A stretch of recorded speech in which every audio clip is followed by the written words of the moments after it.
This is Hidden Killers with Tony Bruschi. Here now, Tony Bruschi. I think we need to admit something in our country. We have a predator problem. We have a big predator problem that we don't like to admit exists because we have now essentially designed our systems to make them disappear out of the immediate presence of us once we identify them. And it doesn't always mean that they're going to disappear into law enforcement's hands and be swept up and taken away. More so, we have created a system here where out of sight, out of mind. And if they're out of sight and out of mind, and there's somebody else's problem, well then, hopefully, thoughts and prayers that they don't do anything over there. But they do. And they keep doing until they get caught. We're talking about the Devil's Den case. Andrew McGann, who slipped through the school district's unchecked cracks. Now, this you may be going, what are we talking about schools for? Well, because we're taking the origin story route today. How did this man end up at Devil's Den Park in Northwest Arkansas, stabbing a mother and father in front of their 7- and 9-year-old children to death? How did he get here? And how is he an elementary teacher? And how has he been an active elementary teacher for the last 4 or 5 years in elementary schools all over this part of the country? We're going to dig into how that happened, and we're going to hear about his not-so-perfect history, allegedly, through these schools, and how seeing something and saying something has done absolutely nothing. Because that's what we have. See something, say something. And you do. And then people don't want to get sued. And they don't want to have to deal with possible defamation. And there's more protections in place in our country for predators than survivors and victims. And that's a big problem that we have. And it's usually in the vein and in the protection of rights and freedom and all those things that sound so lovely and wonderful. But if we're going to live in a free society, we're going to have to sacrifice some of those freedoms if we really want to get predators off our streets. We just are. Mm-hmm. Otherwise, they're going to keep happening. And they're everywhere. So how did this alleged predator, Andrew McGann, slip through the school district's unchecked cracks in the wake of the shocking double homicide at Devil's Den State Park in Arkansas, where 28-year-old Andrew James McGann began his murder spree? He was known as Drew McGann before then. Heard that from many teachers who worked with him at other school districts. He was Drew. He was just Drew. He was a little different at times, but he was Drew. He stands accused of fatally stabbing a married couple in front of their young daughter. The deeper investigation revealing the troubling pattern in his short teaching career. Let's first go into where he came from and how this is broken and what allowed it to happen. McGann, a recent education graduate with just 3 years of certified experience, he bounced between districts in Texas, Oklahoma, and Arkansas, despite internal complaints and inappropriate behavior towards young female students. Oh, God, here we go. No criminal charges were ever filed. And investigators concluded without substantiating misconduct, allowed him to resign quickly and relocate because there really was no investigation into any of these allegations. It was simply the district, okay, well, we'll get rid of him. Will that make you happy, Mr. and Mrs. Smith? Okay, great, bye-bye. He's gone. You need to resign. We don't want to fire you because that's going to look really bad if we fire you because we want to ask why we fired you, and we have cause, but we don't want to do this. It's easier if you just resign and go away. That's how this works. This case underscores a systematic failure in America's public education system, often dubbed passing the trash, where problematic educators are permitted to move on without consequence. Seems a little like the Catholic Church. Unfortunately, it's our public school system. Endangering children in new communities simply because districts prioritize avoiding scandal over accountability. McGann's entry into teaching was unremarkable on the surface. He graduated in May of 2022 with a Bachelor of Science in Elementary Education from the University of Central Oklahoma.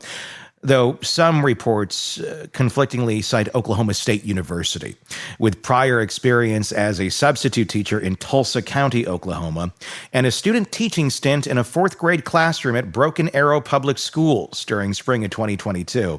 McGann quickly secured full-time positions. His self-introduction on Bryee Elementary's Facebook page in June of 2025 boasted his passion for helping students learn and grow. This is a school in Springdale here in Northwest Arkansas that he was supposed to be starting work at this next week, the first week in August. Luckily, he never did. But his career trajectory tells a story of instability and evasion. Let's go through that. Let's go back to 2022 and see where he began. Donald Elementary, Louisville, in Texas, Flower Mound. McGann taught fourth grade there, math, at this suburban Dallas area school. Midway through the year, concerns emerged about his classroom management, professional judgment, and student favoritism. Parents reported alarming behavior. One mother told reporters her son witnessed McGann being, quote, very touchy with the girls and having them on his lap and making comments to them and keeping them back from recess, unquote. Oh, God.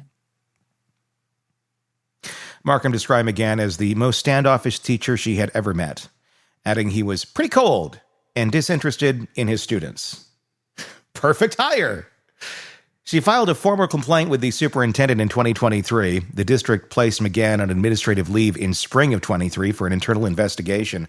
A letter to parents acknowledged complaints but found no evidence of inappropriate behavior with a student.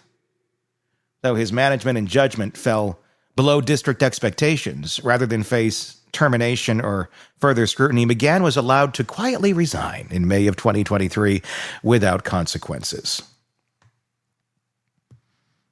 A statement given to Fox News said Mr. McGann was allowed to resign without consequence, and a statement was put out saying there was no evidence of inappropriate behavior. The clean exit meant no red flags for his record or for future employers, or most importantly, the folks at that district that would have to admit they hired a predator.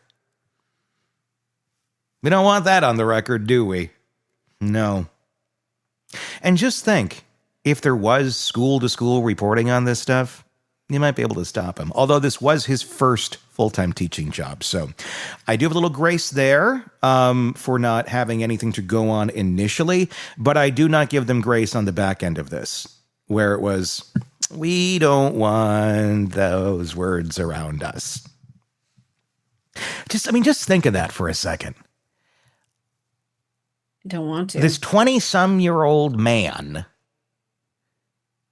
fourth grade teacher, and he's having little girls sit on his lap? I'm sorry, that's reserved for, like, your immediate family, like mom and dad and, I guess, Santa. And that's about it. I was thinking about Santa. Yeah. It's funny that you said that. And even that can be a little questionable these days, too. But yeah. I wouldn't imagine doing that. I mean, number one, just the perception is fucked up. I mean, if it's not something we do at this day and age. Even if you're the purest mind and you're just thinking of like how your grandpa used to lift you up and you just, nothing bad. Not bad. But I couldn't imagine today anyone thinking that is really an appropriate thing to do with someone that's not your kid or not like an immediate family member. It's not like your the niece, nephew or something. Just the teacher at school, some random guy, basically, and not having the forethought either to go, that's not appropriate. I just shouldn't do that. Even though there's nothing here, I just don't want that optic going on. It's beyond that. This guy didn't care. He didn't care about the optics. He cared about himself. He cared about what he wanted. So after resigning in 23 and 24, went to Spring Creek Elementary, Broken Arrow Public Schools in Oklahoma. Fresh from Texas, McGann landed a fifth grade teaching role after passing all required background checks, because there ain't no checks that look back into your former complaints at the previous school. No public complaints surfaced during this tenure, and the district reported he left of his own accord to work out of state. However, he instead stayed in the Tulsa area, moving to a nearby district, highlighting how incomplete references and can obscure past issues. Now, that's on the surface. There wasn't any public complaints. Internally, if you take a look at a lot of teachers and a lot of former parents that had this man, that will tell you a little bit different. And it's not just a bunch of people making stuff up online. That stuff does exist. This ain't that. No. People are coming out going, yeah, hey, we said something and nothing happened. Then we go to 24. Sand Springs Public Schools in Oklahoma. McGann taught 5th grade here. Again, clearing background checks from the Oklahoma State Department of Education. No allegations were reported publicly, but he resigned in May of 25 to move out of state. According to district statements, parents of his former students later described his demeanor as eerie and unsettling in hindsight. You know, just the type of guy you want to hire as an elementary school teacher. And then he lands in Springdale Public Schools in Northwest Arkansas, where was set to begin teaching next week. He was hired as a 3rd grade teacher under the name Drew McGann. He introduced himself enthusiastically on the school's social media as, I recently moved to NWA from Oklahoma, and am excited to continue my career in education. Never interacted with students, as his arrest on July 30th, 2025, preempted the school year. Superintendent Jared Cleveland emphasized, this individual has not had any time to come in contact with Springdale students or the families we serve. Good. Who hired him? I think we got to look at people's pickers a little bit better. You know, though, think about it for a second. People can really put forth quite a facade for quite some time. You know, that you think they're one person and they're really another behind the scenes. And that's why we can't rely on pickers. We have to rely on facts and information and data that comes in from students and parents, the people these teachers serve. And if there's flags coming up in different places, those flags should continue to follow that person if they're going to continue to work in that same field over and over.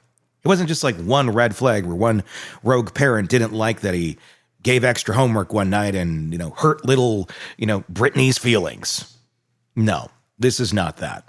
This is repeated predatory type behavior allegations that have gone on for many years and continue to just sweep under the rug. He'll move. Somebody else's problem.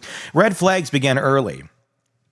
Centered on McGann's interactions with young girls. At Donald Elementary, multiple students reportedly observed him favoring female pupils inappropriately, prompting the parental outcry. Quote, my son and several students witnessed Mr. McGann being inappropriate with little girls in the class and reported it to the principal at the time. It's also shared on Facebook. Despite the investigation, the lack of evidence allowed McGann to depart unscathed with no formal notification that could alert future districts. As one parent noted online, finding out he went on to kill a couple in front of their 2 little girls is horrifying, and the fact that there were warning signs and he was continually allowed around children is a travesty. Why isn't there a database? But again, if he hasn't been convicted of anything, how do we put people in a database that there's been complaints, but he hasn't been convicted? He hasn't been.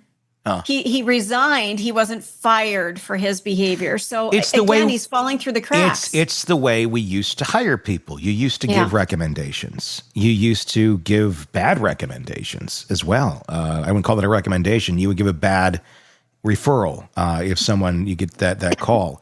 But so often today, it's simply verify employment. Were they there? Yeah. Check that box, yes or no. Yep, that's all you can do. And so they have background checks, which focus on criminal records, miss the unsubstantiated allegations as no charges were ever filed.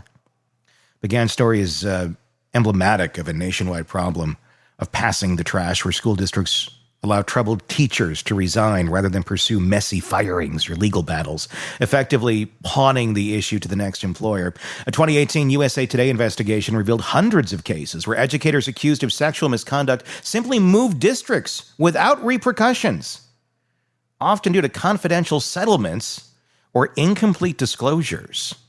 In McGann's case, Louisville's ISD's decision to let him resign after finding poor professional judgment, but no outright misconduct, enabled his seamless transition. Critics argue this prioritizes institutional reputation over child safety. It's not a suggestion, it does, with weak interstate reporting mechanics exacerbating the issue. And that's the big problem that we have. Experts like Terry Miller, president of Stop Educator Sexual Abuse and Misconduct and Exploitation, Sesame, by the way, have long advocated for mandatory national databases tracking educator misconduct, even unsubstantiated complaints, to prevent such shuffling. Without reform, predators like McGann, whose alleged random attack left 2 children orphaned, can exploit the gaps. Calls for accountability are out there. As McGann awaits trial on these 2 counts of capital murder, his case has ignited a lot of outrage among parents and educators. It's interesting. He's literally pulled the Band-Aid off of another problem that we have in our country with this problem by committing a completely different crime that has nothing to do with this. Or does it? This was a predator.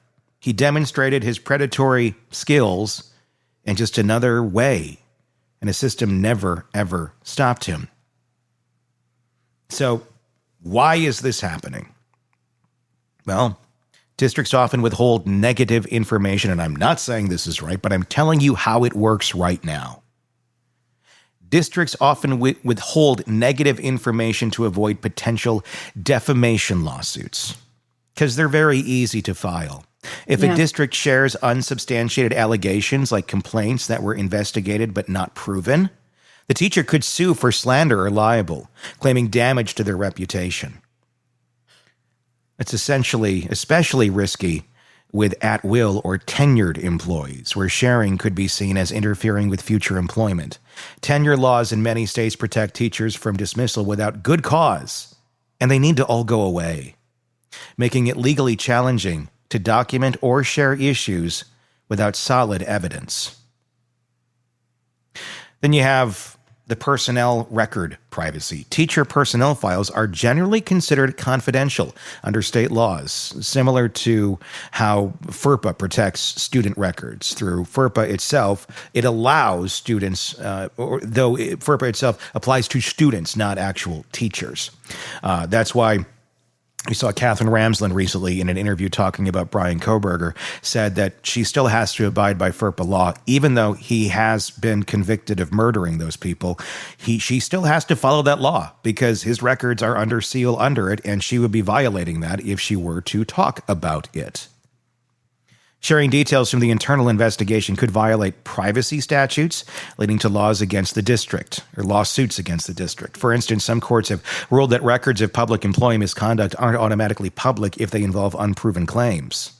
No federal mandate for sharing. There's no national law requiring districts to share unsubstantiated misconduct info across state lines, while the National Association of State Directors of Teacher Education and Certification maintains a clearinghouse for credential revocations and serious offenses. It doesn't cover minor or unproven complaints, leaving gaps for educators to move freely. So essentially, we have a system that only reacts once the crime has been committed. Until then, all the complaints in the world can come at you, but until we can actually prove it, no one's going to know. And here's the thing with predators. They're predators because they know how to get past things. They know how to not get caught. That's kind of what a predator is. We've created a breeding ground for them because the laws protect them, not the kids. There's also internal policies and NDAs that come into play here. You think of that when you think of Diddy, almost. NDAs. Yep. Many districts also use NDAs, non-disclosure agreements, or settlement terms that prohibit sharing details of investigations or resignations. This is often to resolve issues quietly and avoid public scandal, costly litigation, or union disputes. Policies prioritize neutral references, like we were talking earlier, only confirming dates of employment to minimize risk, even if it means omitting warnings. Union agreements and tenure protections are also out there. Teachers' unions negotiate contracts that limit what can be shared, emphasizing due process. So you got some teachers' unions that need a little shaping up here, because that's a big effing problem in this whole thing. Districts may allow a teacher to resign in good standing rather than pursue formal discipline, as firing processes are lengthy and expensive, and they don't have budgets. The quiet exit policy is common to avoid grievances and arbitrations. There's often no standardized system for interstate or interdistrict sharing of non-criminal info. States handle educator misconduct reporting differently. Some require districts to report to state boards only for credential-related issues, but not for internal complaints. For non-certified staff, like aides, sharing is even rarer due to minimal oversight. So the burden on the educator in some areas, in some states, the onus is on the teacher to self-disclose past issues during hiring. And I'm sure all predatory teachers are doing that. And by the way, when I was over here, they accused me of putting children on my lap, and I got an erection, and they thought that was odd. I don't find that odd. Do you? They're not going to do that. No. Rather than on the previous district to report them, it shifts responsibility and reduces district involvement. Districts prioritize avoiding legal entanglements over proactive sharing because investigations that find no evidence of misconduct, even if judgment issues exist and many witnesses exist, they don't trigger mandatory reporting. This creates a loophole where educators with patterns of concerning behavior can bounce between jobs. And by the way, mandatory reporter, all teachers are. But here's the thing. When you mandatorily report something, it goes to the Department of Children's Services and Welfare. And each state's a little bit different. And each state, I can guarantee, is underfunded and running, a shoestring operation that is not efficient in any way, shape, or form. And you've just added another dot or another marble to their giant wall of marbles that they're trying to get through with their limited funding and staffing. So good luck having them take a look at that issue that you just filed that complaint on as a mandatory reporter. We have the system in place to report. We have the people who are reporting. We have a system that is not doing its job. Reforms have been proposed, like expanding national databases to include unsubstantiated complaints or requiring full disclosure references, but implementation varies by state. For example, some states have passed the trash laws, banning confidential settlements in misconduct cases, but enforcement is inconsistent. Ethically, it raises questions about child safety, as incomplete info sharing endangers students in new districts. Advocacy groups push for change, arguing that the current system values institutional protection over prevention, which it outright does. In summary, it's not outright illegal to share factual, substantiated info if it leads to a credential revocation. But the fear of legal repercussions from privacy violations or defamation makes districts err on the side of caution because they don't want to get sued. Policies reinforce this by favoring silence to dodge lawsuits and administrative burdens. If you're focusing on a specific state like Texas, Oklahoma, or Arkansas, from the McGann case, laws can vary. Texas has stricter reporting for certified teachers, but gaps for unproven claims. It's a system that clearly has been piecemealed together over the years and now is just one unworking blob of shit that doesn't know its hand from its foot, and allows these people to slip in and out of the cracks unnoticed until they strike. And he struck in a park and killed parents. So was his motive ultimately to get the girls? I don't know. I don't know what the motive was here. I don't know if there was a motive here. I don't know if this is a man who had a psychotic break and went out on this mission to kill. It doesn't make a lot of logical sense. And I know most things don't make a lot of logical sense with people who do things like this. But predators, they're not usually that stupid. If you're going to try and abduct children, you're not going to knife their parents in the middle of a busy park and then carry them out of the park in your arms like duffel bags. I don't know what the end game was here. It doesn't make any sense, really. And the children got away, thank God. Or would they have been the other victims of an essay or of murder as well? We don't know the answer to that, and there's many, many questions. This certainly was not the type of person, I guess one could say, one would expect, to have been the perpetrator in this, a fourth grade elementary school teacher.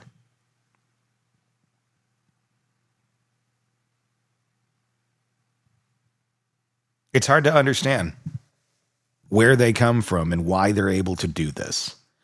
We can dig deeper into his past, into what may have made him the monster that he is, and I'm sure we will in the coming weeks and days. But for now, let's shed some light on some things that we can actually control. We can't control the mind of a madman, but we can control how we deal with them and how we find them, rather than after they kill or SA our kids. How about we start finding them sooner? Because a lot of people are saying things. Just nobody's doing anything that has the power to do it. What are your thoughts?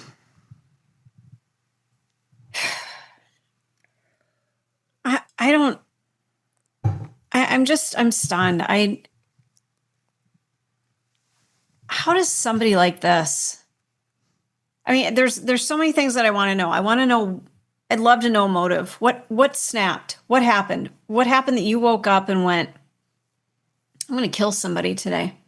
I'd love to know what's going on in his personal life. Yeah. And what happened? And honestly, we looked at his Facebook page and we found his mother's Facebook page, and there's a lot of images of it's pictures, so take it for what it's worth. But it's childhood pictures like any other healthy looking family. These pictures do not look like, he's being brought up, in a trailer park by meth addicts at all. It looks like it was again, I'm just basing on what the images I have seen. So if I'm totally off, I apologize if there's something more behind these pictures. We are just beginning to learn about this man. But from what we've seen on the surface, it doesn't.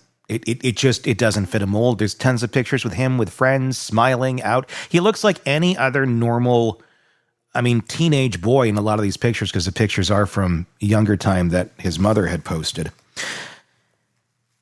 Active in, looks like some sports. I think soccer is what we saw up there, but nothing. And not that if you look back at it, profile pictures from someone in high school, although for him, keep in mind, that was just a few short years ago. There's nothing in there. There's nothing that stands out. Nothing. Like he wasn't posting, anti-government things. No, it's not even the weirdness of like Kohberger. Like he looks like a normal kid. Kohberger always had those sunken, creepy eyes going on. And this guy does have the sunken, creepy eyes now. When you look at the eyes in the mugshot of this monster, they're dead. It's just like Kohberger. There's nothing behind it. Was this a kid who through his whole life felt a similar way, felt dead inside, felt empty, just kept going through the motions and trying to fit in with the rest of society, but never really found a way to do it because his brain was that broken, and then one day just snapped? I don't know. I feel like there's probably a lot of those people out here that don't feel like they have a purpose, but yet they keep waking up. Does that make sense? It sounds like a horrible thing to say, but they can't find purpose. They can't find agency. And they go to bed at night and they wake up in the morning and they have to do the grind all over again. And they don't know how they're going to get through it. So they need to create something that sparks them. And he didn't end his life either, which is an interesting part of this. It wasn't like, I'm going to do this and then end it. He still wanted to keep going. He was getting a haircut. Yeah. I mean, was that to hide his appearance, or was that might have been just my for hair's school? getting a little long. Honest to God, he had very long hair and school was starting. It might have just been to blend in at school. I don't think it was to hide. I think he thought he was going to start work and start school the next week and no one was going to find him. Surprise, surprise. There's a lot of these people out there. Mm-hmm. But what do you do? How do you stop And I think them? as there's more chaos in the world, Tony, I think people are they're inching closer to that, oh my God, I'm ready to snap moment. Yeah. And I think it comes down to who you are at the core. I mean, the last 4 weeks for me, I've felt like I'm going to snap. But at no point did I ever think I'm going to go kill somebody. No, it's just been, I don't know how to manage what's happening in my world. I've never thought about destroying somebody else's life. Yeah. To me, it's like, I don't know what I'm going to eat for dinner. I don't know if I'm going to eat. I don't, it's more of an internal thing. Mm-hmm. These people, there's something about, I need to take out what's happening to me on somebody else. And I need to destroy other people. And I have a feeling there was something symbolic about that couple, about the mom, the dad, and the two little girls. That's the one he chose. I don't know what that symbolism is. I don't know if it's because there was two little girls there and he wanted to get to them, or if it was something about the family unit itself that triggered him. There's a lot of questions, and we're going to keep digging and find out more answers. Not at the end of the day that it's going to answer anything. We're like, oh, well, that totally makes sense. That explains why he did it. But I think it's more so to understand more of these formulas. And we know them on the surface. Children that come from this type of household or that type of household are more likely to commit X type of crime. We know that those things exist. We do absolutely nothing with those stats rather than just scare ourselves. How about we start looking at ways of helping these kids? How about we look at ways of educating these kids in a way that matters?